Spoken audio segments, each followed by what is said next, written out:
That's tough. Tough talk, it come with some pain, but we must talk. Every day in the game, but it's simple and plain. Don't do it in vain, cause it's tough talk. Yeah, it's tough talk. Yeah, it's tough talk. Hello, welcome to Tough Talk. I'm your host, T. Craig. It's your boy DJ Red. Today we got a special treat for y'all. Dugout D. Episode number 2. Hey, let's get it, baby. Welcome to the building. Welcome to the show. Man. Yes, sir. We got the legend, man. The husband. You know that. You know what I mean? The daddy. For sure. The granddaddy. For sure. The entrepreneur. Entrepreneur. Yeah. Jewelry. Grill hunt. He had the grills in Grand Rapids when Nelly brought the song out. Absolutely. You know what I mean? So yeah, we bring y'all some top shit, y'all. You know what I mean? So he said no holds barred. We coming with everything. You know what I'm saying? We coming with some top questions. You know what I'm saying? So D, what's up, man? Let them know, man. Tell them who you is, man. Everything good, man. What's up with you, brother? I appreciate you. You know what I'm saying? We had to have you first. You know what I mean? Yeah, you know that. Had to have you first. Dugout D, man. You know, with the Designers Dugout and Designers Diamonds and Rogers Plaza Mall. Got Clyde Parker Plaza 28. jumping. Yeah, you know, I had to try to bring Rogers Plaza back to earth. You know what we do. When we put a business in the area, we suck up the whole neighborhood. So, boom, that's what we own in Rogers Plaza. Let's go. So, first off, I want to know what happened on Eastern and Burton. Dang, you going straight for the kill. The legendary shop. I was 15, 16 going in there getting cuts. Mm-hmm. Man, I got my first tattoo there, man. That was like a one-stop shop, man. You had everything you needed in there, man. You ran that business great. Yeah, I was over there for 11 years, bro. When I got over there, some dudes was 10 years old. When I left, they was 21, 22. So that was a generation over there. You feel me? Wow. Got it in. It's time for me to go. What happened over there, man? It was just over time, you know, as the clientele grew and we couldn't smoke inside the building and stuff like that no more. Everybody used to go outside and smoke. Yep. So, you know, Grand Rapids ain't like that. They ain't like 100 dudes standing outside. Right. You feel me? It looked like they was loitering. It looked like, you know, especially when it's a whole bunch of black guys. They didn't like that. They ain't like it at all. I mean, you know, they were just, so long story short, because of the traffic, you know, if y'all know us, anybody that's from the city know what time it is with us. We had a game going on upstairs, you know what I'm saying? We had airbrush, tattoos. Oh, I forgot about Airbrush too. Airbrush, tattoos. tattoos, gold grills. We was the first ones selling them Coach purses and white forces. And y'all remember them Knowledge? If y'all know Knowledge, Knowledge. Yeah. I was gonna ask about Jonte. Jonte too. I ain't seen him in a minute. Yeah, he moved over to Vegas, man. Oh, okay. He went out west. Yeah, he out west. But yeah, okay. You know, we was Knowledge was from Brooklyn, and I had just moved up here. So we had just took what we had seen outside of Michigan and brought it together and put it on Burton Denison. Gotcha. You feel me? In order to do the grills, I was the one who came up with the grills because in Virginia, I was getting grills when I was a young dude. But when I came back home from Michigan, it was like people, they wanted me to, it was nowhere to get no grills. So, boom, I'm like, shit. Going to the hair store. Yeah. Boom. I got one. So I sent Knowledge. At that time, we was struggling, so I sent Knowledge to New York. He was going to New York, so we made him take the gold grill class on how to do it. So he came back home, and we all sat up in his apartment on Alexander, you know what I'm saying, in his hot-ass apartment. And just ran through the mall with this shit and fucked up like $200-300 worth of whip trying to learn how to do these things. You gotta spend money to make Boom. money. You know what I'm saying? So, man, we've been doing that since back in the day. But long story short, what happened on Burton and Eastern, the police didn't like all that riffraff going over there. They would the business was too much for the city at that time. Right. The business that the city was not used to seeing. What year was that day? Shit, man. The rain probably up in there. I mean, the year I got up out there was probably about. I've been gone for shit. It's probably about 2000. Okay. You know what I'm saying? Somewhere, cause I've been gone for about 10 years from over there now. I was over there for 10. You know what I'm saying? So, I've been on in Rogers Plaza for 6 years now. Yep. So you in a minute. So you were born and raised in Saginaw, right? Absolutely. Then you moved down south. Yep. Then I moved to Virginia, Norfolk, Virginia. Oh, Virginia. Okay. Uh-huh. You moved to Virginia, then you moved back. Yep. I graduated. I moved to Norfolk, Virginia in the 6th grade. I was about to say, because I remember them stories you said you played against Irish. Absolutely, yup. Yeah, He from across the bridge. I played football with them. You know what I'm saying? I remember them stories. Yup. So my mother and them got married to a dude in the Marines, and he was stationed in Norfolk, Virginia. So boom, next thing you know, I had to leave Saginaw to move over there, and really that's when life started for me. It gave me an outlook of different lives. That's what got the grills to Grand Rapids, and you feel me? It gave me a different flavor than just than what I was used to. Right. You know, so I moved back to Saginaw my 12th grade year in high school. My grandmother had got sick and she had got sick in Saginaw. So my mother moved us back from Virginia to Saginaw 12th grade year. You know what I'm saying? So I graduated my 12th grade year from Saginaw High, even though I haven't been going since the 6th grade. So 4 days after I graduated from high school, I came to Grand Rapids because I was used to like being. Virginia is more like down south, but it's like the East Coast type of flavor. So, you know what I'm saying? Saginaw completely west. They ain't going nothing east. Ain't no Wu-Tang. You strictly down south. What's that, DMV area? Virginia is DMV. Okay. DC, Maryland, Virginia. If y'all don't know what that stands for. DMV. So, it's kind of like opened my eyes up to a lot of stuff, man. It broadened my horizons. You know what I'm saying? Yeah. I brought that back to. I tried to just bring everything that I learned back home. Gotcha. So where does the name Dugout come from? Is it like from baseball or? Nah, I was at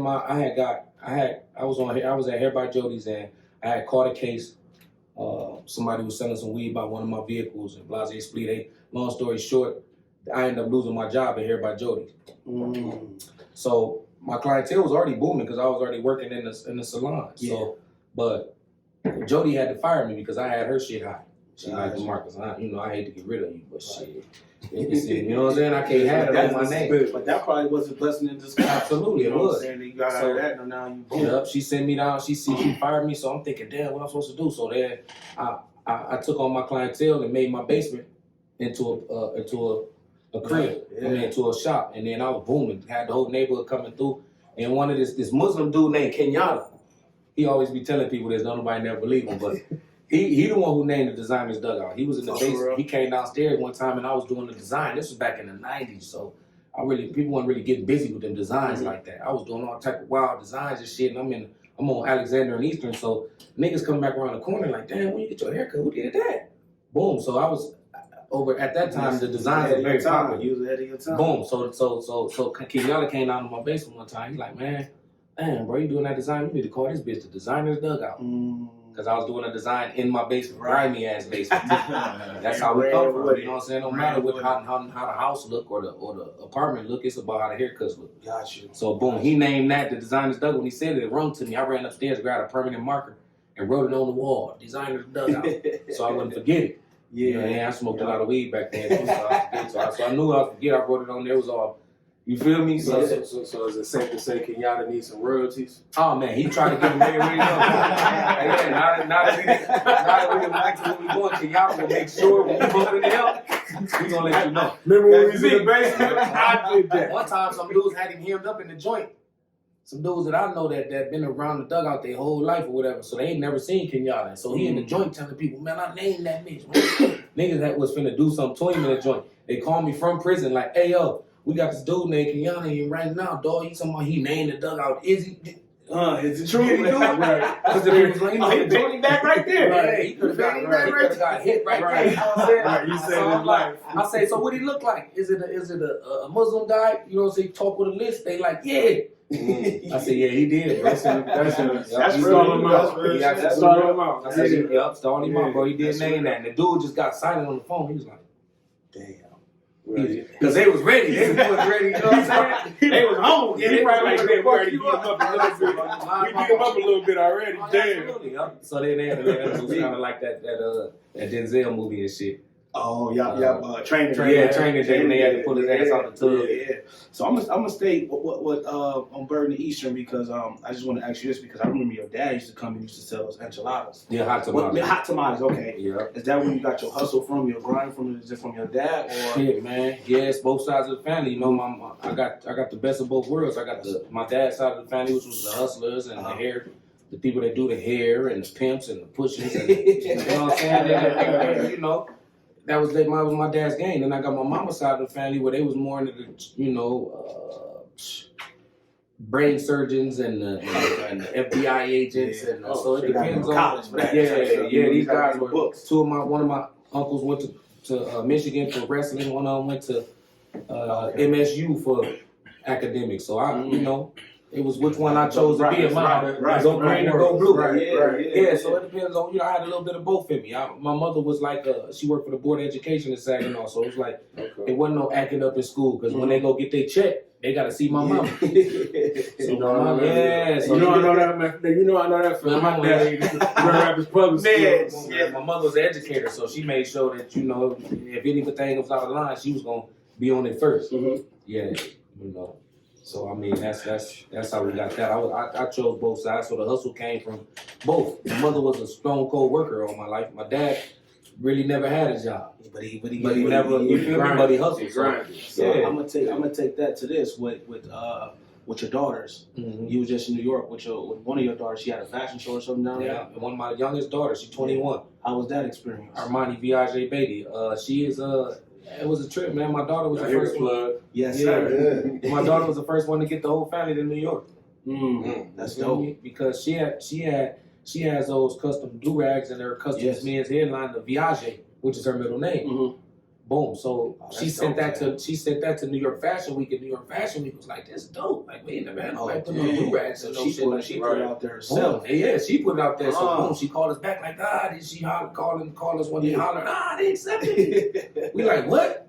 She like, we gotta go to New York on the 4th. The whole family. It's like me, and I get to bring 5 people, and we had to be there for 7 days. So, you know what I'm saying? It was like, shit, man, the family just dropped everything, stopped working at the shop, restaurant. Making a status. Yeah, shut it down right now, because I'm not going to send my daughter to Harlem by herself, not New York by herself. Right. Yeah, my daughter is small. She, I'm not going to send her to New York, period, by herself. So, we all shut it down, and me, her, and the other family, her mother, and her sisters, and everything went to New York with her. We stayed in Harlem. We rented an Airbnb in Harlem, right around the corner from where Alpo got killed. You know what I'm saying? Right by Apollo. Boom. We lived in Harlem for a week. Walking to the bodega every day. That's dope. Sitting on the stoop, and people wondering who he is. Like, who is that? You know what I'm saying? But shit, there's 6 of us, so we was in New York like we be in Michigan, like a family. That's how we would style. Hell yeah. And they was thinking in Harlem, they thought we was from Brooklyn. To the New Yorkers, we look like some Brooklyn motherfuckers. Right. They fly, but they grind. Yeah. Harlem from Brooklyn B. Yeah, that's we on the subway. Y'all look like some Brooklyn. But yeah, I was on the subway and everything. Oh man, we listen. The first day I got there, we was Airbnb, and there was 6 of us, so I'm having to buy the XL Yukon to get us. It ain't like Michigan where you go from Manhattan to Harlem, shit, you get out of $78. Yes, sir. We know. We did it. So boom, I did that for the first day. I was out like $400. I said, hell no, we ain't gonna make it no 7 days. What? I know. He said $400 a day. Yeah, $400 a day. Got 3 bands on negative. Yeah. So get some travel. I woke up, and me and the white guy that works in my shop, Riley, in the jewelry store. Okay, he went down there with us, you know what I'm saying? So me and him wake up early in the morning in Harlem. We just slid down to the first subway. I'm like, Rollo, let's go downstairs and see what this subway shit about. When we go downstairs, go down to the subway, it was a Metro card. That bitch say unlimited travel for $33 for 7 days. I said, shit, Metro card. He said, bing bong. The whole family get one. That's exactly what happened. I'm like, why they ain't been told me? So boom, the whole family, it's early in the morning. So the family ended up waking up, everybody waking up. So shit, me and Riley had already did our excursion and shit. So we wake them up, everybody go down there and get their Metro card, $32 a piece. And from that point on, we was subwaying everywhere. From the Bronx to Brooklyn. That's end to end. Yeah. You know what I'm saying? I wake up, sometimes my daughters be gone. They on the subway. We learned the subway. And I was scared to get on the subway. It's the easiest way and it's the fastest. We was spending so much money on Ubers. Yeah. Uber. I was gonna get a rental, but in New York, the parking was horrible. Yeah. Double parking. Yeah, man. We taking the subway and just coming right up under stuff there. It was like, learning. And there wasn't that many rats, to be for real, though. Oh, for real? Yeah. Was you out late, though? Oh, hell yeah, I was. Okay, because I remember we was out late. People was just putting their trashes on the side of the road. After COVID, man, they cleaned New York up real good, man. I was expecting to see rats jumping around. I did see one, though. A couple of them. Hell yeah, that big motherfucker ran up on us like it was like it was a dog. Yeah. Michigan, the rats was running away from me. Yeah, they In come New York, to that you. bitch ran up to me. I was like, oh shit, what the fuck? It was like a little baby possum. I was like, oh, bro, I couldn't believe it. But yeah, but besides that, New York was real clean though because of COVID. You know what I'm saying? More than you would think they are. You know? Right. You know, I ain't even seen them but probably 2 rats the whole weekend. I thought I was gonna be infested with them shit. That's good. That's My good. daughter got us down there, man. Had us doing interviews with New York Fashion Week, and shit, it was a big experience. But shit, even though they paid for it, like we were still out of a lot. Right, because you want to do stuff on your own too. Absolutely, yeah. We tore New York ass down. We went to Jay-Z 404 Club. Oh, 40. We tore that bitch down, Michigan style. You hear me? We was hooting and hollering. Had the whole VIP drunk. They was like, the New Yorkers was like, yeah, I like them. They Michigan got a style. Yeah, they love us out of town. Yeah. So like last week, something big happened for you. You got the felonies off. Yeah, man. After 25 years, bro. How that feel?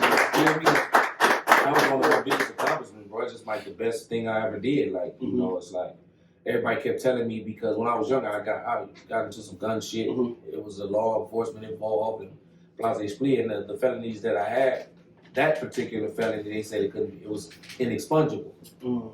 But, you know, I'm just like a nigga in the joint. I'm checking on I'm checking the laws as they change. Right. So they did a clean slate law where, shit, if it's not a 10-year felony and no matter how bad it's been, it ain't got nothing to do with domestic violence or kidnapping kids or you can get expunged. So I'm like, oh shit, so my shit eligible now. So I jumped on there and did what I had to do, man. So how you get connected with your lawyer? I see you put his number. One of the pastors that come in the shop to get his haircut is a gun. He owns a gun store. Okay. And he does. So he was just turning us on. So I always was inquisitive, questioning people like, man, you know, I need to find that loophole. Yeah. It got to be something for me. Right. So he was like, man, listen, I'm going to give you this lawyer.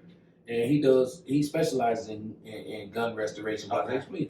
So I said, fuck it, give it to me. I'll see what he up to. Right. So call the lawyer, pay him a couple of the lawyer only want $90. Shut up. Oh, wow. $90. You hear that? $90. 90 bones, man. He tagged him on Facebook. He put all the information on Facebook. He just don't know. I would have gave him a card. You know what I'm saying? Like, he could have had my dog. You know what I'm saying? Like, he was ready to just risk it all. I mean, for real, to get your freedom back. $90, right? You heard 90, you probably was like, I'm like, what? Man, come on. I got 100 for you. Yeah, I got a tip for you. No, for real. I'm gonna take you out to eat. Your family out to eat. Oh no, it was all over. I called him back and gave him some more money. You feel me? I ain't gonna even lie to you.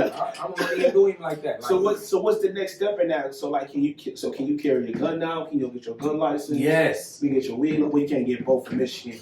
So no weed. You gotta get pick and choose. Okay, so that's dope. So how long? So it's clear now. So now, So first of all, first thing first, the date of the judgment that I got my shit expunged, it's expunged that day. Oh. But so any trouble, I am no longer a felon. If you run my name now, but it's not in the system yet. Right. You got to give it like 30 days to get at state level, get all cleared out because they got to go through and clear out everything. Yeah. Then they got to give it to the feds, and the feds got to go through and clear out everything. Now after so if I was to be smart right now, just because I'm geeked up and just go try to register for a gun, they gonna deny me. Right. Waste your money. You feel me? Because it ain't registered yet. Right. So give me 60 days, and then I'll be able to go off in that plan out. Listen, I can't wait. I'm happy. I'm like a kid. I'm going to sleep early every night and shit. I'm trying to get to the next day like it's Christmas and shit. Nigga, I'm ready. You feel me? Because they already know, like. That was my problem when I was younger. I was just into the, you know what I'm saying? Yeah. But now I'm gonna do it the right way though. I just want to, it's a big accomplishment for me because for a motherfucker to have 4 felonies since you was 20, to walk on eggshells with 3 daughters, a wife, being in Grand Rapids, to walk on eggshells and not catch that last felony for 24 years. That's great. You feel me? But to the point where it just exhausted itself. Now it's like, shit, you clean? I had so many people write letters to him. Like, man, the lady at the King County Clerk was like, they know me now. They like, who is this Demarcus Baty dude? Like, we get letters from emails and man, I'm talking about I flooded the courtyard with positive shit. You got to. Because they quick to take your record. It's like, man, we should come up with a record that shows what you've done positive for the community. Facts. Rather than negative. Only record that they got for us is what you did wrong. You shot at somebody. You sold dope. You did this when you was 19. But they don't got no record for what I did good. Yep. What about all that other shit I did? That's basically what we was just talking about. Give me a record about that. A couple weeks ago, we've been posting about our podcast over and over and over again. I posted something talking about they fighting at Rivertown. That got more views and shares than if me and you got to fighting right now. Absolutely. This podcast would go nuts. Yeah, go viral. Nuts. Go viral. Because people live on negativity. Yeah, that damn verses with Bone Thugs and Harmony. Yeah. Went viral. So the busy Viral. going through that pop. Man, what? No, they went straight to the top. But you tell somebody they got their doctor's degree, okay, Doggy got his doctor's degree. They conflict sells. Yeah. You're right. Negativity sells. It ain't enough action with that positive shit. I want to apologize to you and the guest, but because I was in my phone, but we gonna edit it to put this picture up. Yeah. You know what I'm saying? Yeah, that's hard. With the mobile, you know what I'm saying? Yeah, man, that was 10 years, 15 years ago. What made you? I know. Walk us into that step from Burton Eastern to the Tornado to the mobile. Okay. So they shut the spot down on Burton Denison. First of all, I never answered that question. They shut the spot down on Burton Denison not because of the raid, because they didn't find anything when they raided it. Mm-hmm. The only reason they raided it is because people were saying that they got this from there and this from there. Maybe they did, but it wasn't from the workers. Right. It was just a melting pot. So you might have met somebody. I know he has. It's like Miss Tracy. It's like a staple in the city. So people, boom. So they raided that, didn't find nothing. They kept harassing my people. Next thing you know, the people who own the building had some legal issues going on. So boom, they ended up taking the building. Right. So the city came in there. They couldn't get me on the raid. They couldn't get me on nothing. They couldn't figure out nothing to get me out this building and having all these black people around here. Boom. So but then when the owners was going through what they was going through, that they owned that property along with other properties, and they had to fix some shit. So boom, they ended up taking the building, saying that the building was condemned. You've been in this building for 11 years. It ain't even up to par. How have you been in here? Wow. The electric is bad. They got lead in the doggone walls. It's plumbing is bad. How have you been in here for 11 years? It was a palace to us. Right. I tell you, it was like a one-stop shop. So they ended up shut DJ in there. They never did sound nothing. So long story short, so I got up out of there, and then after they shut that down, we had 30 days to get up out of there. After they put that on the thing, they were just like, bam. The woman came to the shop. And just she ain't come in there and say, while I was working, ain't say nothing, just came and taped something on the window. And walked off. Gangster though, that's gangster. She probably was scared. Right, Andrew. Let me get up out here real quick. She did it with attitude. She did it with attitude, but I was talking to Tom for the city at that time, like the gateway. Is who they thought I was. So they was happy to get me up out of there. So she was kind of attitudey when she did it. She kind of looked at me through the mirror like, and the crazy thing is, since y'all been gone, I don't think nothing been in there. Nah, it's like an abandoned building. Vanitos went down, shelters, cleaners went down. The whole corner right there. What's that little pizza place that they opened over there? Happy's Pizza went down. Burton Eastern went down. The only thing survived was Eastern Deli. Condini's went down. Everything. Chicken coop. Everything. It's a trying to rebuild it. It's a thorn juice out of there. So then when I shut that down, boom, they just made me shut that down. I had 30 days. We all got up out of there. I sent all my squad to different shops around the city, calling people at Ace of Faves, calling people at, hey, yo, y'all got some spots for my people. That's real. Boom. So I separated my people, went to my basement. That's one of my questions, but I'm gonna let you. You know what I'm saying? So then I'm thinking, damn, well, I was just laying in my bed like, damn, what I'm supposed to do now? You know what I'm saying? So I jumped in my RV. I had an RV. Mm-hmm. That's the picture I just showed. Yeah, the RV that I had was. I came up with that in jail. When I was in jail, I was going through withdrawal from weed. I jumped up out my sleep. Hollering out my sleep. I was going through withdrawal real bad. So like man, you going through withdrawal. So long story short, I get up out my sleep and I drew this UPS truck. I seen it in my dreams. I seen this UPS truck that looked like a barbershop on wheels. So I'm like, damn. So I drew it in my sleep. I had it all sweet. So when I got out of jail, I was gonna go do it and shit, right? So I took it to this rich dude that showed it. I showed him my idea. God led me to this rich dude. So I got to the rich dude like, this is what I'm gonna do. He said, that's a great idea, but you should capitalize on it. I'm like, so what that mean? He like, don't do no UPS truck. Try to get an RV or something. Maximize on the idea so can't nobody updo you on it. Right. So I fucked around it. So I went and waited till I got enough money to get the RV, 36-foot tour bus. I was good at that bitch, turned it into a barbershop on wheels. So But God knew that shop was going to be shut down. Yeah, right next to the church. On Francis and Burton. Yep. Right in the middle of the parking lot. Where the apartments at right now. They just put them apartments. Yeah, I was parked right there by myself, cutting every day because I ain't nowhere to go. Right. I'm going to survive. I got 3 daughters at home, a wife. I ain't finna starve. Right. Real. Yeah, I ain't into dope. I can't sell no dope. That ain't my game. So boom, I got to do what I do. So I set up the RV. And I banged them in the city, held me down. I gotta say, salute to Grand Rapids, because no matter what, they been holding me down through. You've been doing it. I go to the basements, they be there, and my shit got hit by tornadoes, raids, all type of shit, and they just resilient. Nothing scares them off, like motherfucker when they got character, right? That too, but we got raided. They like shit. As soon as the raid was up, and they see we ain't with the jail, my phone got there. I did that. I got this from, I used to train with Marcus Lancaster. You got to say it. He used to always call premium cuts. I'm supposed to get the premium cut. Sure. Premium. I bought that to Brown. That's why I used to call my premium shit. Cut. Premium. Because I was charging a lot more money when people was charging. I raised my prices to $20 when niggas was 10. And what niggas was hearing, like, he raised his price from 20. He don't even got no license and all this. See, but people was calling the police on me and everything. Like, it was like different levels, different devils. I like that. Say that so again. different levels, different devils. I like that. So I was in the barber game. So it was all type of opposition coming in that game. Other barbers calling the state board saying, "Dog, them don't got no license down there." Wow. I would have never. Because he taking up all the clientele, and they were out there. It was people doing that, just like these club promoters be calling police. You know what I'm saying? There's people doing that. So you know, so I had got tired of them. I was just a dude from the street cutting hair and it got good at it. You know what I'm saying? I didn't want to be the captain of the ship. I just wanted to be on the boat. Right. You know what I'm saying? So boom, it just blew up like that. So, you know, I had when I shut the shop down on Burton Denison, that was God saying, "Hey, listen, you ain't gonna never go get your license if I keep on letting you make this money while you they gonna keep using that over your head." So you didn't have your license the whole time after now day. Shut up. With the window wide open. Man. So nobody never came in there and checked your license? State board came in there numerous times, but guess what? Every time she came in there, it just so happened we wasn't cutting hair. That is crazy. Hair on the floor. He was testing you. Yeah, hair on the floor and everything. It's like she walked in there. I remember her name. Her name was Jean Owen. And she knew me. She retired now. So anyway, she'd come in there like, "Demarcus, you up to your old way." Because she'd heard about me so many times. I was infamous in the state board for doing shit I ain't no big deal. So boom, she pulled us. She's like, "Come on, Demarcus, is you coming there?" I said, "No, who come there?" There's hair all over the floor. But when nobody standing up to her, so she couldn't say.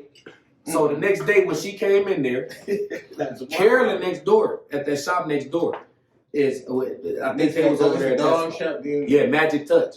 You know what I'm saying? I think the people, when she first moved over there, the state that came over there a couple of times, getting with her, getting everything straight with her. Since I was next door, that made me hot. So they popped up on me. No, the hood, the state wasn't coming in no hood. Right. But because it was a new shop over there, that brought the attention to me. And boom, they came up in there. So that was God saying, now if I would have got caught in there cutting hair, they would have put a restraint on me. They would have locked them, you know. So long story short, wasn't nobody cutting hair. That was my second. First we got raided. Then the state came. So that was just God saying, you get up out of here. So from Burton Eastern, you went to the mobile. To the mobile. And then to Kenwood. No, to my basement again. Because it started snowing. So boom, I couldn't cut. I cut all the way up to about November in that RV because I had to drive that big motherfucker home every night. So then the snow started coming. So I'm like, fuck, I can't make no more money out this bitch. It's straight when it ain't snowing, but now I'm not. Now I'm panicking again. Like, damn, what I'm gonna do now? I got no shop no more. Boom. So I went and started working in my basement again. Cleaned my basement up. Went to cutting hair. Ran up. I ain't even had no insurance or nothing. So I had to grind it all up. I sold all my equipment from the other shop. I was just living off that shit. Shit get tight. I'll sell a car. I had enough shit to sell to keep me going. Keep you going. I was down to my last car when I ended up coming up out the basement. You know what I'm saying? I had like this fucking Honda Element truck. I sold that bitch for like $45. I paid the rent. Paid me boom, boom, boom. You know what I'm saying? Yeah. Boom. Then when it was down to the come down, I had I moved to 28th Street next to Qdoba, next to Long John Silver. I remember that. Oh yeah, the street. That's what I first. That was my first one coming from out the basement. Yeah, over by the nail salon and stuff. But that was a slumlord. That was a dude. He was a slumlord, and he was getting everybody home for all their stuff. And come to find out, he tried to Was you right on the corner of that strip mall? Like right next to I was right next to Qdoba when Qdoba was over there. Yeah, So I was in that strip mall. So it was a long story short, the doggone that man was the landlord was a slumlord, and he wasn't even supposed to be renting the property out, but he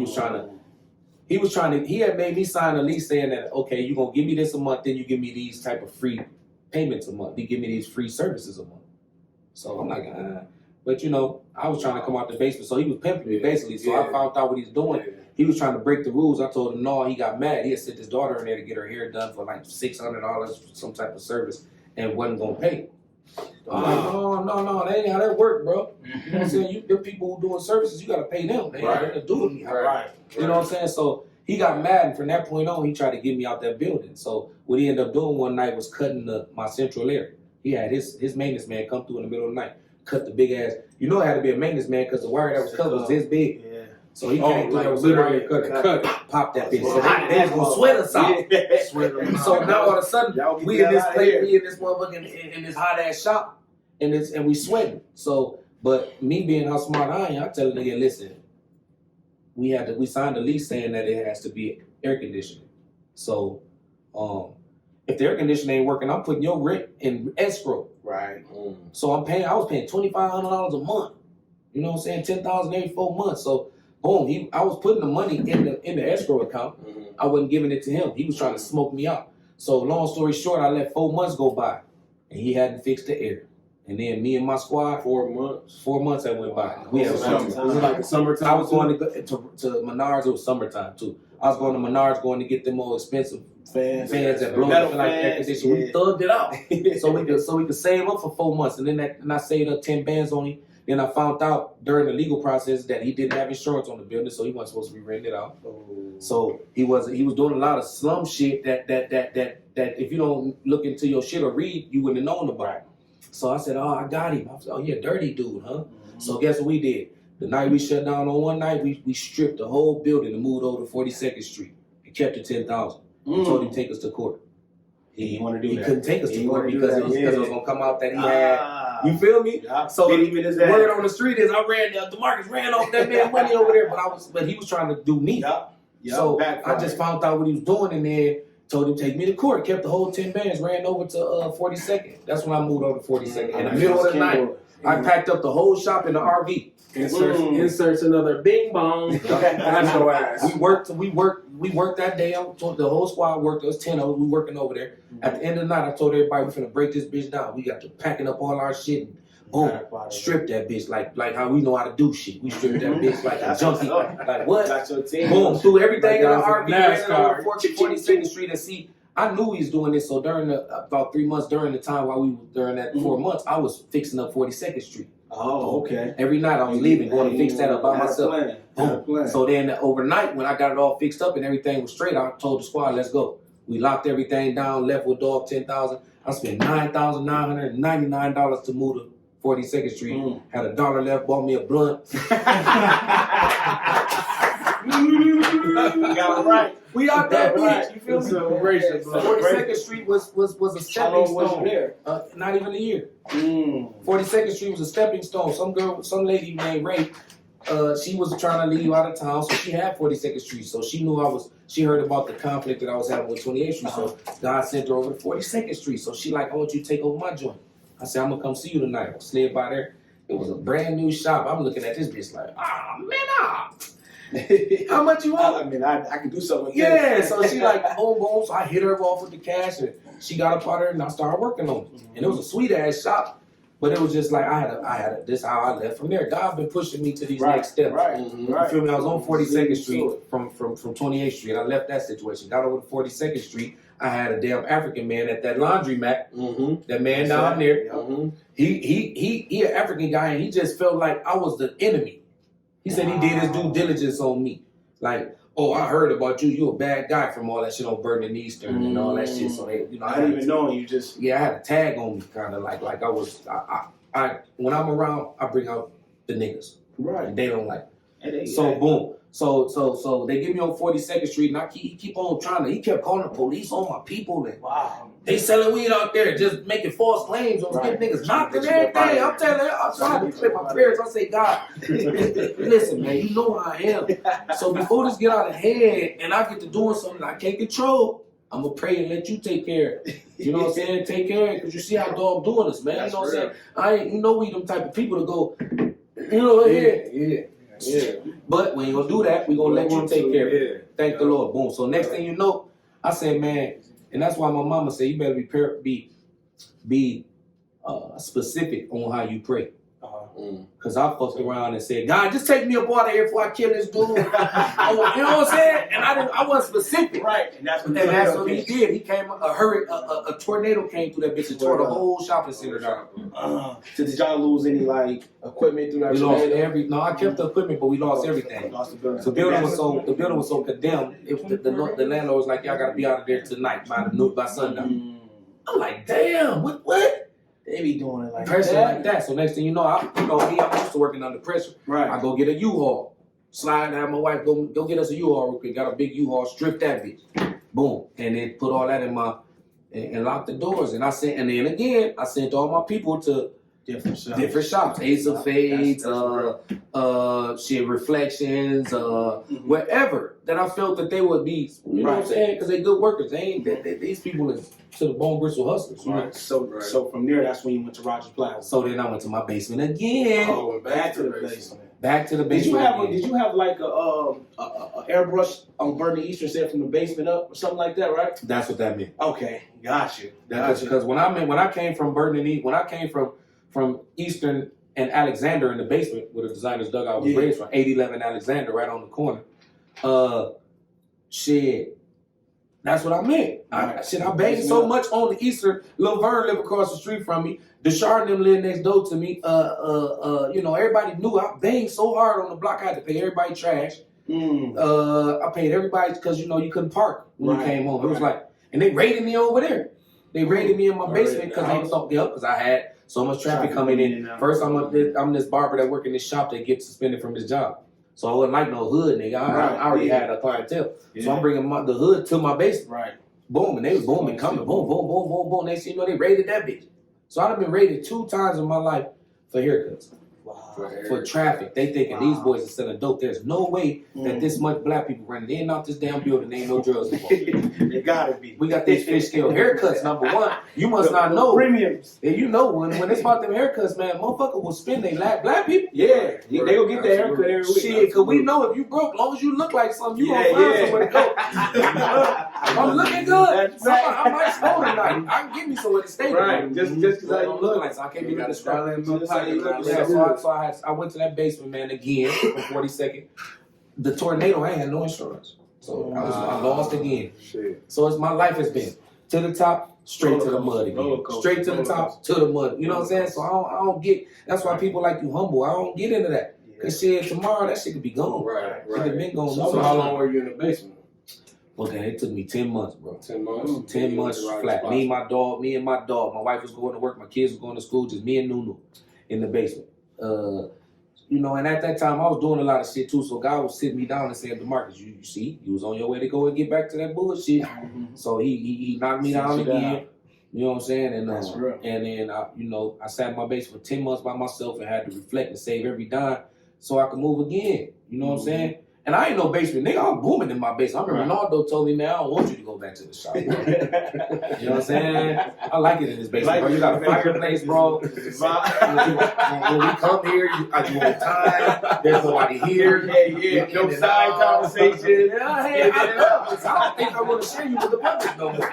This was me and Ronaldo. I was like, bro, but I worked too hard to get my license to be in the basement. Bro. I need to be on Broadway. This is what I do. You feel me? This is where I want to be. So me and Faustino was talking today. I'm gonna get to it in a minute, but I just want to ask you just to piggyback off you saying you're sending all your workers to different shops, to different salons. But even though I see I want to say like a MMG or a Rockefeller or something, like you the main label. Then you had Cecil.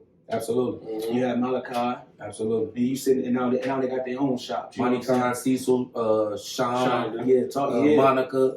Monica doggone Anderson, you know what I'm saying? So so you like the big record label just sending people off. How you feel about that? You know what I'm saying? Do y'all still communicate? Oh, absolutely. We all family. Everybody that came through there, we family. You feel me? It's like, because you can't sit up next to somebody for 12 hours a day. Right. Every day. I see Jay more than I see my house. Right. So at one point in time, Jay like family. He can't lie. I know who he is by now. Right. Over being around people for 12 years, like being locked up with a nigga for 12 years in the cell. Sooner or later, it's gonna come out, bro. So your real character come out over time. So these people that I fuck with become family. You feel me? And when I hire at the designer's dugout, I don't hire just because you can cut hair. I really fuck with the misfits. I ain't gonna lie to you. I hire people that are like the weirdos or the people that can't get along, people who are not as social as everybody, people who but they are excellent in what they do. Right. You know what I'm saying? I could deal with all that. You know what I'm saying? And I could deal with the flaws, but it's about that artwork. I don't hire you for boofing. I don't hire you for your money to pay me a week. Yeah. You know what I'm saying? That shit, that really don't, I have to work to make my money. Right. You know what I'm saying? But I hire you, you may not have no clientele, I hire you if you can gel with my squad. Right. You feel me? You let know, them get to walk in. We can't get no championship if everybody ain't blocking. Right. And everybody ain't running against each other. And I pray about it. While I'm in the shop, I'm praying, hey, God, anybody ain't supposed to be here, get their ass up out of here. And anybody that's supposed to be here, let them stay here. So the people that you see in that shop supposed to be there. Right. They came when they was at their worst stage and shit. Niggas was in cutlasses. Damo was in the motherfucking drop top cutlass and shit when he got there. Banging that bitch. Now he in the 21 Yukon. Dana was in the motherfucking Century and shit when he came. He in the 21 Cherokee. Rhonda in 22s. These motherfuckers is living their life off of what they do. Like Marcus Lancaster say, make your passion your profession. So they told us that our jobs was fake. So like Jay's in he's in your camp. Do you encourage him to go out and get his own shop? Absolutely. That's what's up. If Jay ready to go, I'm with him. Right. If he wanted the whole squad to invest with him, we like that. We bought one of our niggas a dog for his housewarming gift. New York, I see. Yeah, everybody in the shop is in 100. That made 1,000. That bought him a whole. That's dope. I'm telling you, a real German Shepherd. So we like that. It ain't like I'm only a stepping stone for niggas. That's what I am. I'm not here to hold you and say, hey, listen, you want to be up under my wing forever. No, I'm here. If God sent you here, He sent you here because you needed to be here. And when it's time for you to go, you got our blessings. That's a real leader. At the end of the day. I got leadership on mine. Like you said, don't call me no boss. I don't want to be called a boss. I want to be called a leader. I work with my squad. I don't come in there. Hey Jay, give me my. No, I'm right there with them. We in there all day. That's another thing. People be seeing us and how smooth this shit run. They think they can just go open up a shop and the shit pop. They don't understand this shit for 20 years. They don't understand all the people I done been through. For the 10 people I got in my squad, I ran through 60 of them trying to find them. Right. I just seen y'all. What club y'all went to a couple weeks ago? Oh man, we went to the damn Ambiance. Yeah. I like that. Y'all with Jonathan Jefferson Lacey, man. We went nutty. I ain't been out a long time. Y'all know I don't go out. I'm 45 years old. So. Forgot it was my birthday was yesterday. Yeah. Toast up, man. Toast up, man. I forgot I was supposed to say that. For the old 45. 45 tomorrow. You feel me? And it don't even seem like that. It's like I've been cutting hair so long, man. Yeah, you still, lately I've been cutting back on my haircuts. You know what I'm saying? Because I have been behind that chair for 2 generations. Yeah. You know what I'm saying? A lot of kids that I was promising I would come to their football games, they grew up. I never. So now I'm older. I'm saying that I want to go to people's shit now. I want to. You gonna see me out live more. Yeah, I'm gonna live more because I'm getting older. Yeah, that shop is Tuesday through Saturday. Through Saturday, bro, and then Sundays and Mondays when they talk VIP. Right. Yeah, so that's my next question, right? So as an owner of multiple business, right? How you manage your time with your employees, your family, and all that? Shit, let me take a shot on that one. I got to see what it's about. One time, man, for doggone, for the squad. Tough talk. So what was you saying again? Because y'all know I got. So as an owner of multiple business, how you manage to keep all your employees happy, your family happy? You know what I'm saying? You got the grill hunt. Yeah, because I need that. You got the grill hunt. You got the jewelry. You cut hair. You got the snack shop. One of my mentors told me the other day, you have to make time. It's like when I get off work, I cut work off. I had to learn that about 10 years ago. Because when you surviving your kids, you got to grind. You got to feed the whole family 3 meals a day. So there ain't no days off. Now my kids older. I don't have to grind as hard. Yeah. So when I get off work, 6 o'clock, I'm done with that shit. I put the phone down. You know what I'm saying? I tend to my grandbaby and my wife and shit like that. I had to learn how to do that. I had to ask myself, hey, what do you like to do? What you want to do today?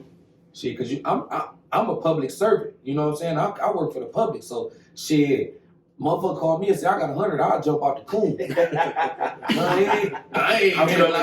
coming to get it. When we was younger, my wife be like, wait, whoa, you know? Motherfucker called me and said, they got 150. I'm like, hold on, baby, keep that thought. You know what I'm saying? Yeah, I'll be right back. Because now we older, she like, shit, go get that money. Yeah. You know what I'm saying? Like, shit, That's dope. it ain't nothing, because I mean, but now it ain't all about money. You know what I'm saying? Even though I ain't no millionaire and I ain't got a whole bunch of money, but the thing is, I ran through money. I've touched money. Yeah. I know what it feel like to have it. You know, I bought a lot of shit as young people. I fucked off a lot of money. I mean, shit, I ain't money hungry no more. I caught a felony trying to buy a vet when I was 19. In my head, I wanted a vet now, today. You know what I'm saying? And that's why I got knocked. What you put on your story when I had comedy? You said 10 seconds. 10 seconds to get in trouble, 25 years to get out. Yeah, just like that. When I was in the jail one time, I looked at this thing when they were booking me in one time. It said, when I do right, nobody ever remembers. But when I do wrong, nobody ever forgets.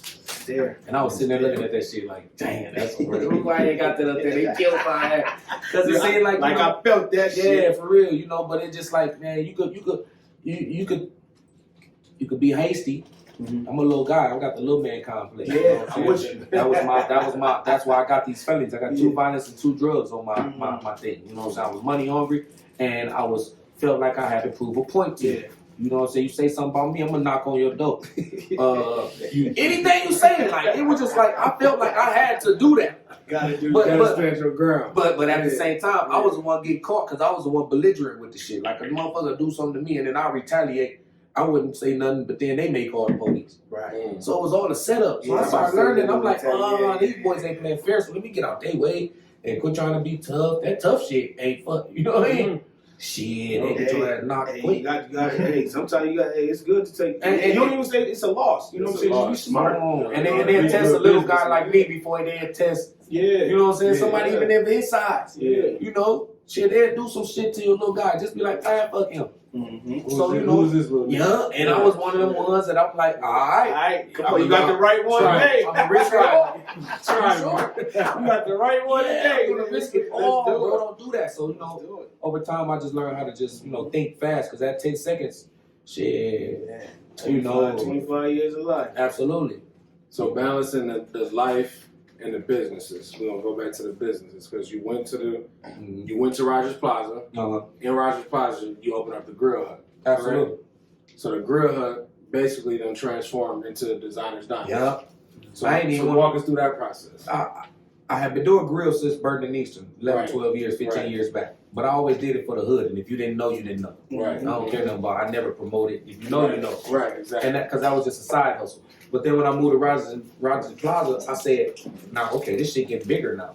So I could take that grill shit and put it in the kiosk and make that into a whole nother business. It is another business. I just ran them concurrent. Right. But when I moved over there, I said, now, if somebody don't know our culture, and there's 10, 20 black people in here, they're going to be apprehensive about coming here to my grill. So I say, fuck it, I'm going to go get one of these kiosks, separated for once. Smart. So I just did this it was a grill hut, and really the grill hut came up because my 19-year-old daughter been doing grills since she was young, so I had opened that business for her.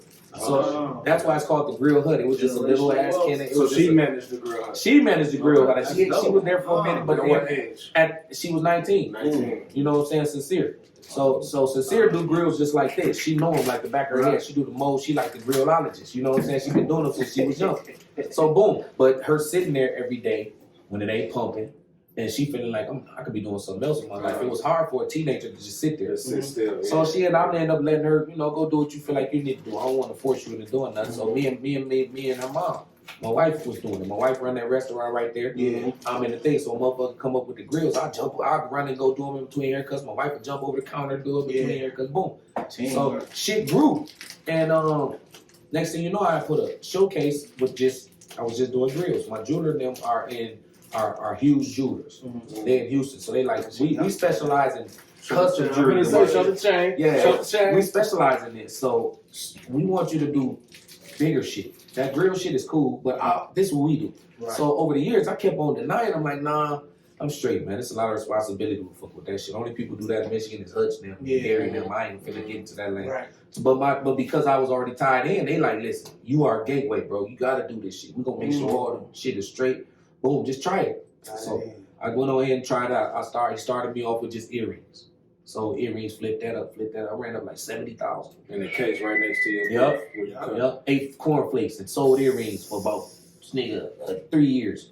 Ran up about 70 bands. Took the 70 bands cash and took my wife's waiting room across the hall at that damn restaurant and closed it in and turned it into a jewelry store. So did you, speaking on it, I don't mean to cut you off. So when you took that waiting room and transformed it, did you have to go over hurdles or was it easy? I'd say 60 bands.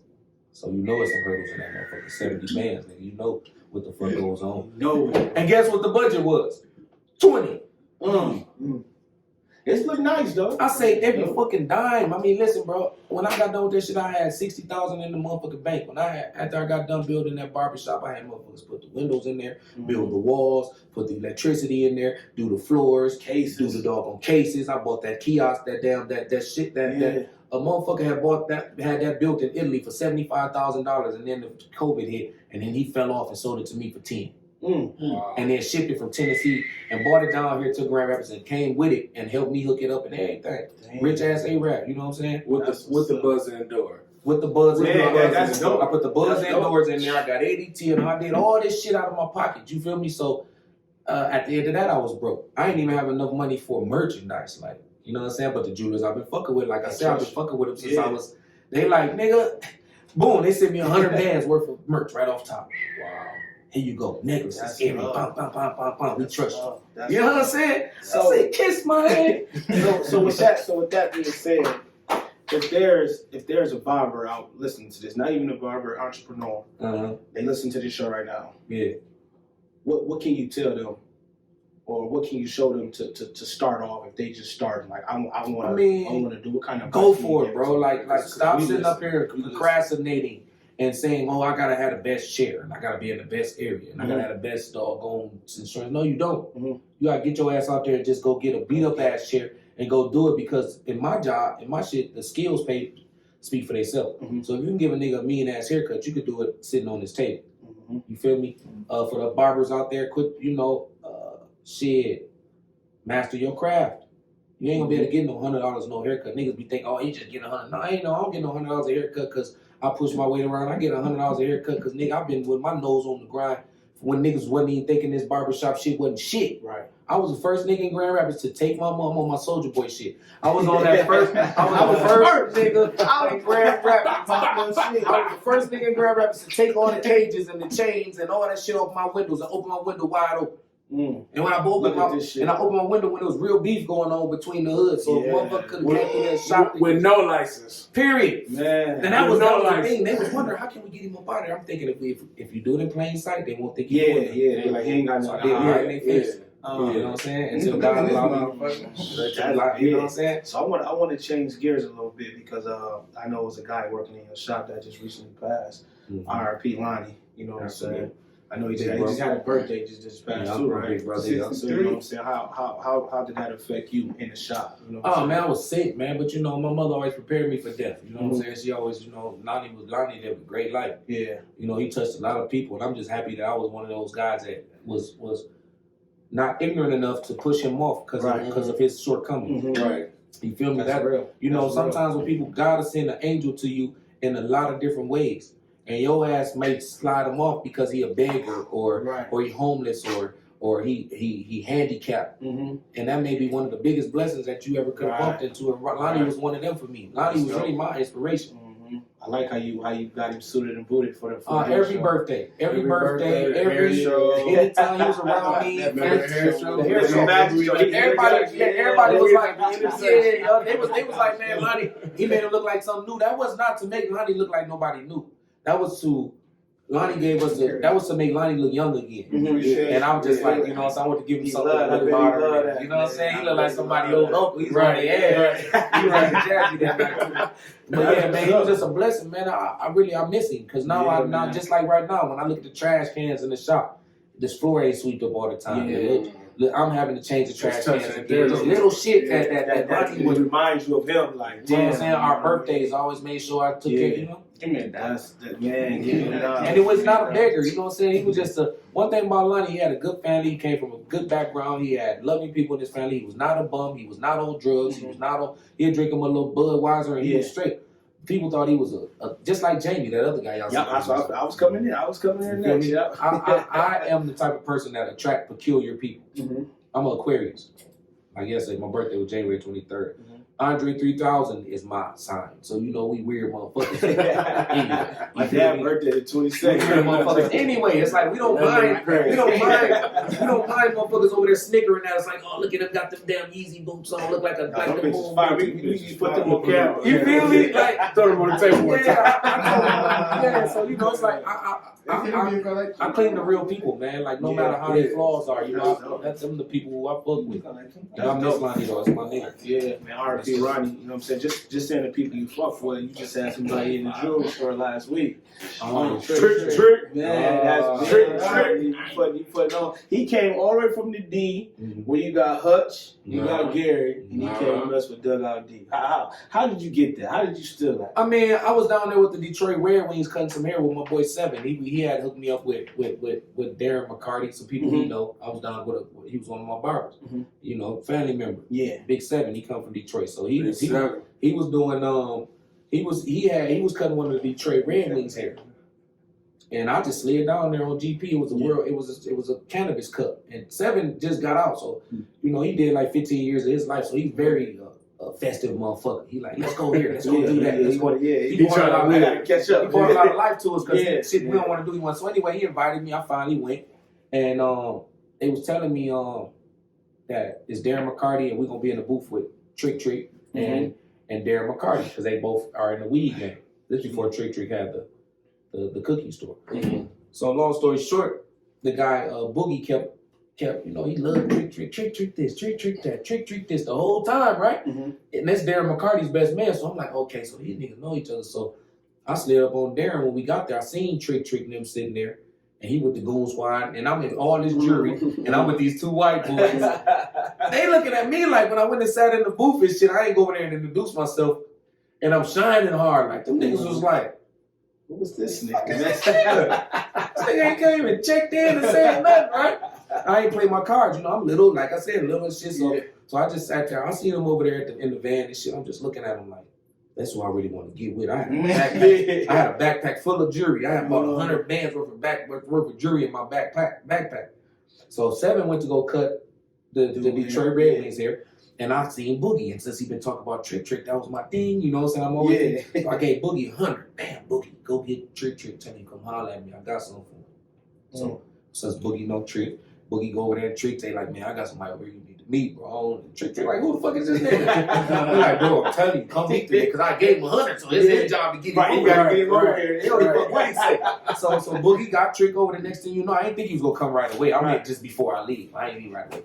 Next thing you know, the whole Goon Squad come running around the corner. I'm like, ooh, shit, they're like 40 of them. I got all my jewelry on. I'm out here by myself. Seven over here cutting hair. He ain't even in the situation. You know what I'm saying? Nigga come around the corner. I'm like, what's up, big homie?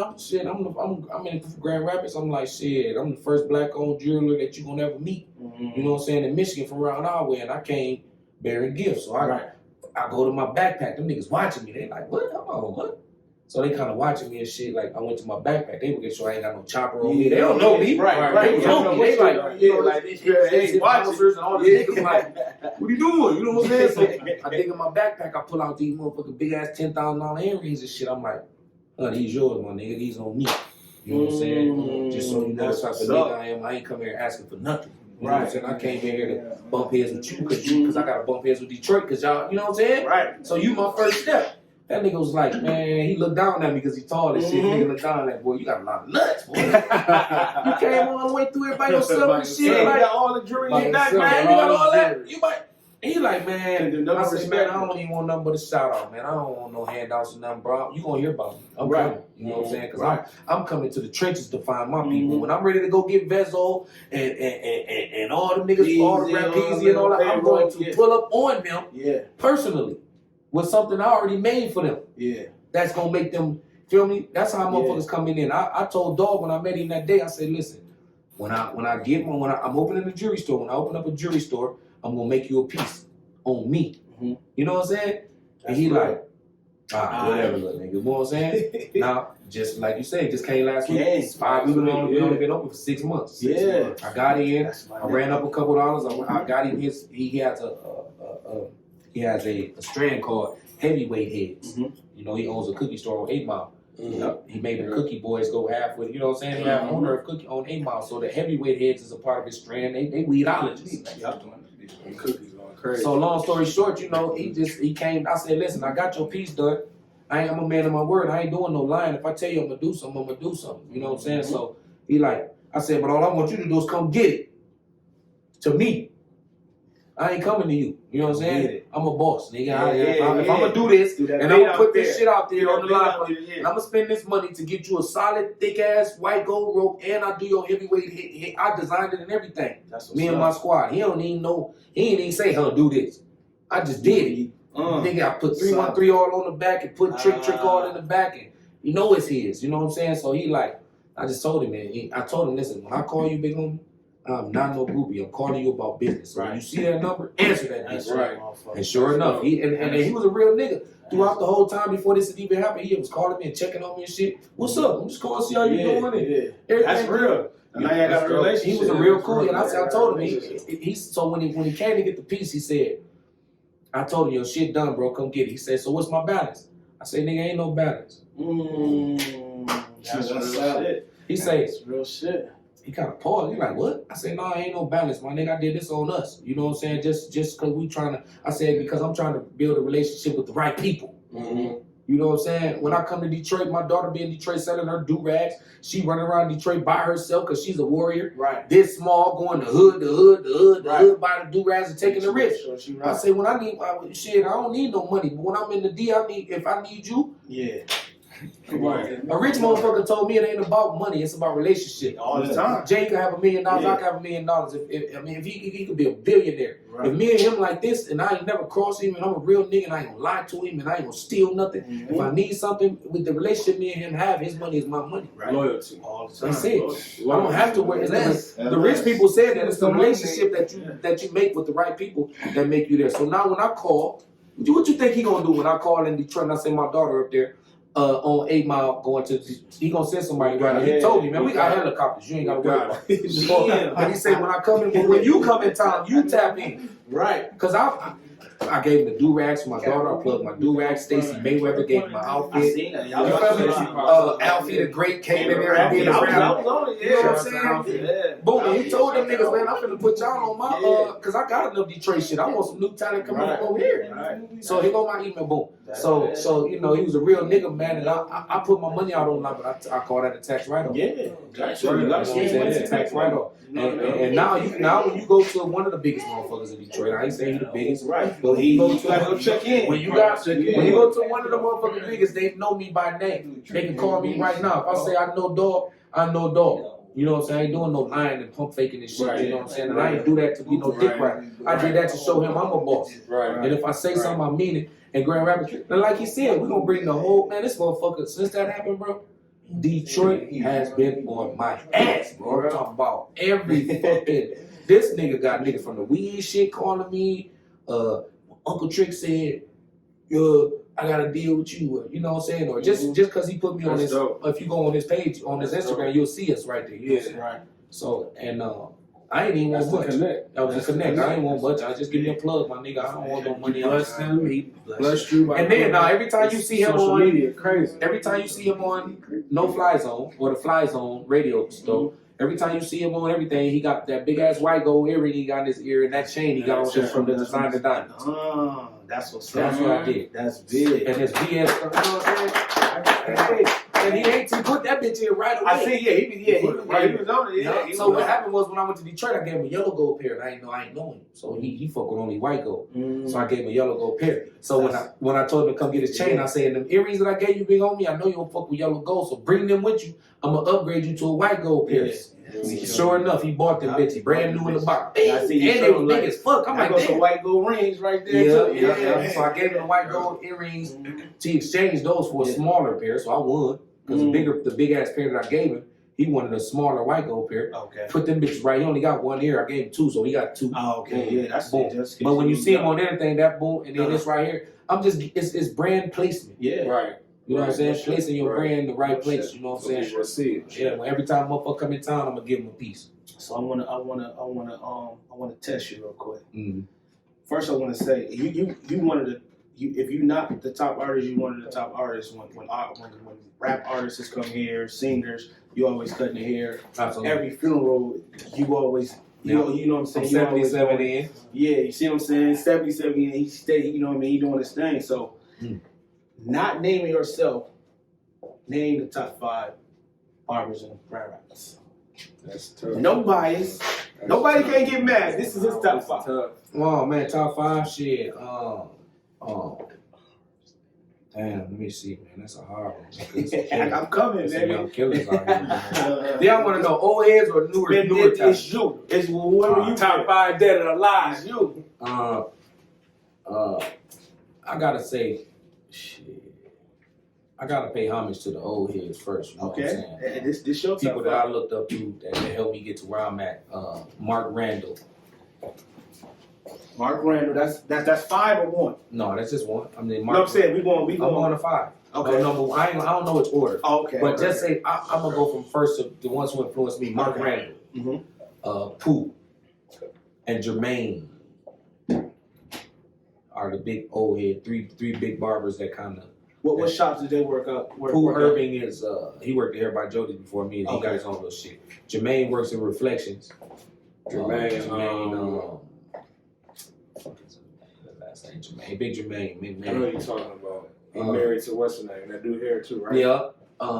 What's her name? Kathy? He's right on the tip of my tongue. They gonna hate me for this because they love me to death too. Ooh, gotta get it out. What's his wife's name? Ooh, they finna kill me. Jermaine and I'm sorry, y'all. They love me too. All right, so we got 3. That's 3. Okay, I would say on the younger new up and coming niggas that I think that I got a good ass hand on them. It's Dominique. Jermaine and Carrie Taylor. Taylor. I'm sorry. Dominique out of your shop? Yep. Okay. Dominique. I could name 100 of them. No, we just want 5. We just want 5. And I would say, shit, man, that's a hard one. I'll get JR. African JR. Okay. Because he really love. They love. The reason why I say that, man, because these motherfuckers, and that's just my top 5, and I can name 20 that's really raw. Right. You know what I'm saying? But because I know them all. But these niggas really like love their hair. Like these boys don't do nothing else. They ain't got no other hustles. They ain't these motherfuckers cut hair.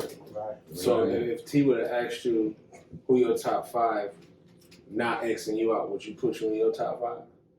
Oh, man, hell yeah. You number 1, right? You number 1, right? Like Jordan said, who you gonna get a ball to, nigga? You stupid. I don't know this bitch, nigga. Man, I'm good with both hands, nigga. Yeah, I see you one time.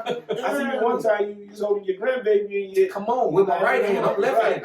Right. I would absolutely give me the ball. I'm absolutely ape shit crazy with them bitches. And I'll cheat on your shit. I'll cut the shit out your shit natural. Then I'll get the airbrush on your shit.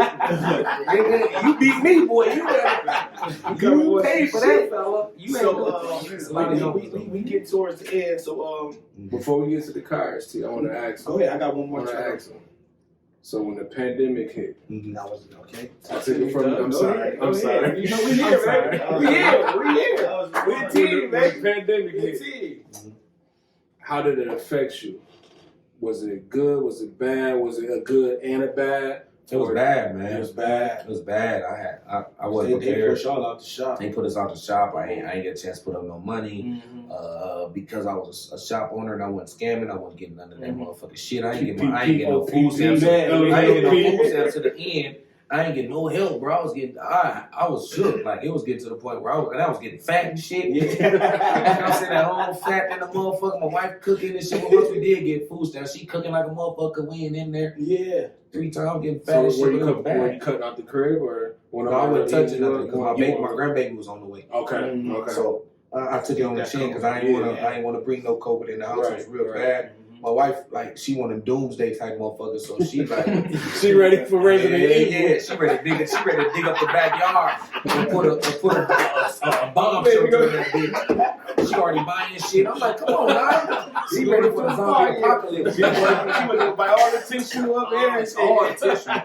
She ready for the zombie apocalypse. With that shit. So, you know, she like, no, you can't be, you know, and that was when a lot of other, and I will say that pandemic is when a lot of barbers came up because a lot of people who was putting their neck on the line and working during the pandemic, and when nobody else was, you could rely on nobody else, the niggas came up. You know what I'm saying? The niggas, when the pandemic came back around, no matter if they was in their house, their basement, their garage, they was booming. And the prices was 30. That's why I say you can charge what you want to charge. The prices was 30, 40. Listen, pandemic, we supposed to be 6 feet away. If I got to be all up on you touching your motherfucking head, I want 40. Give me that. You stupid. This is hazard pay. This is hazard pay. I don't even want to risk it. I'm already risking my life for this 40 for. So I don't care where we at now because I got to touch on this. I'm 40. 40. We pay. In the tip. And I'm checking your temperature when you walk in the door. 25 for kids, 40 for grown-ups. Because we rather you say we don't want our Right. You know, We good. That's too We ain't much. going nowhere anyway. Right. So what I need my haircut for? Right. Yeah, I love this, man. So listen, this is how we end our show, man. We got 5 words, you know what I'm saying? Love, wealth, respect, loyalty, and family. Okay. And you put them in the order that's important to you. Oh man, shit. One. Family. Yep. First. Family Man, first, baby. You got the same as me. Shit. Love. Okay. Family, love, Loyalty. Respect. And then with Then he going with the wealth. You heard it. Okay, You heard it. Break it down to us. Can you break it down to family us? is first. No matter if you got all the money in the world, you cannot replace family. And family gives you a feeling that you can never replace. No matter when you get out there and get big with all the money in the world, the family, none of them niggas is family. All they dick riders now. You rich now. Everybody on your team. So all the people that mean something is family. The people that knew me when I wasn't nobody. And boom, family is first. They mean everything. This is priceless. Talk to him. Love, you can't buy that. Everybody you can get rich, and look at Donald Trump got a 23-year-old doggone, you know what I'm saying? Yeah. Look at Flavor of Love up. Yeah. That black ugly motherfucker had people fighting over him and shit. You know what I'm saying? That was about money, you know what I'm saying? All about money. And all of them was acting like that because he had money. None of them really loved him. You know what I'm saying? So love me. This is That's I like how really think who loved you, Flavor? We was doing it a different way. No, I really like how you flipped my love is Yeah. different, man. You cannot shit. My love is on shit that you cannot buy. Yeah, You know what I'm saying? real. And shit that mean more to you. Your mama and them, grandma and them. That's love. Yeah. Yeah, they ain't got no money. Unconditional. Loyalty. You feel me? Loyalty. That motherfucking loyalty, man. It's hard to find a motherfucker that ain't gonna steal. Hey, come on, man. It's hard to find a motherfucker that say, hey man, tell me what Demarcus live at. I got 50,000 for you right now, knowing they gonna cause harm to me. Right. But loyalty would be like, man, fuck that you, 50. nigga. Nigga, get your ass out my face, nigga. And I'm starving. Right. I ain't even got nowhere to live. I'm out here under a bridge. But I need that 50K, loyalty. but I'm not You know what I'm saying? sure. That means a lot to me. Loyalty is when you can't buy me. Yeah. Ain't no money that could buy my friendship. Can't no motherfucker pay me to cross jail. That's You know what I'm shit. saying? I'm just a loyal nigga. So loyal, and these are rare niggas. Yeah. You might not find too many of these in your life.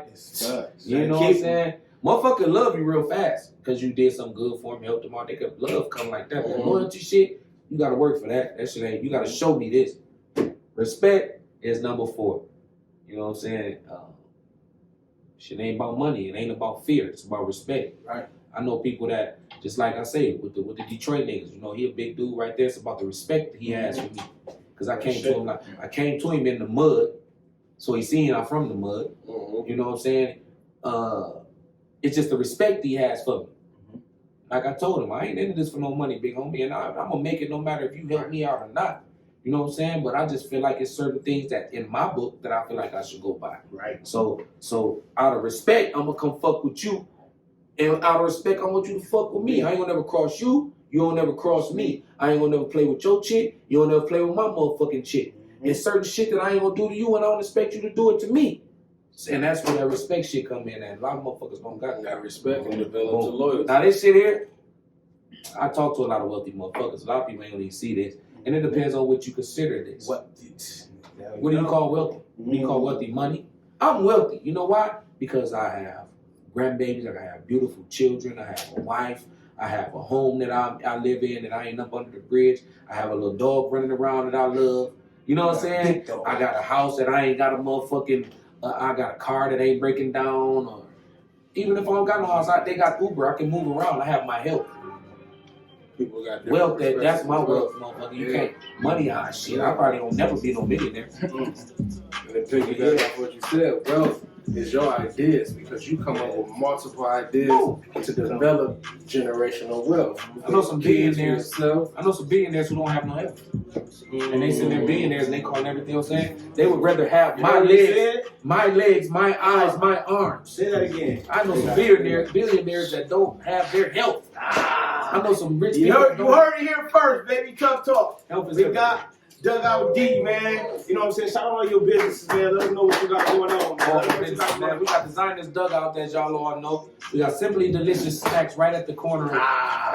And we have the Designers Diamonds custom jewelry store right there. All of it is we call that the Bermuda Triangle, right there in the triangle. You get caught up in that, you're gonna go broke in there. Talk to him. We're gonna feed you, we're gonna cut the shit out your hair, we're gonna make you some jewelry and give you a steal and not everybody disappear. I don't want anybody. You know they go to Bermuda Triangle. I want you to leave, goddamn. They keep it clean. I don't want you to leave out that bitch without a dime. And definitely want to thank you because you did bless us as well. Yeah. We appreciate that. He's definitely one of our sponsors. Oh, go check him out. We'll get your haircut. We'll get your grill. We'll get your jewelry. Whatever you need.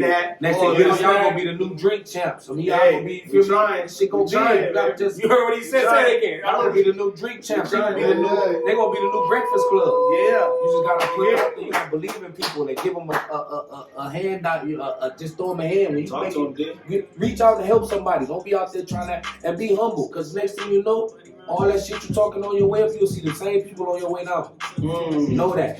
You heard what he said. Tough talk. Designer D. Let's get it, baby.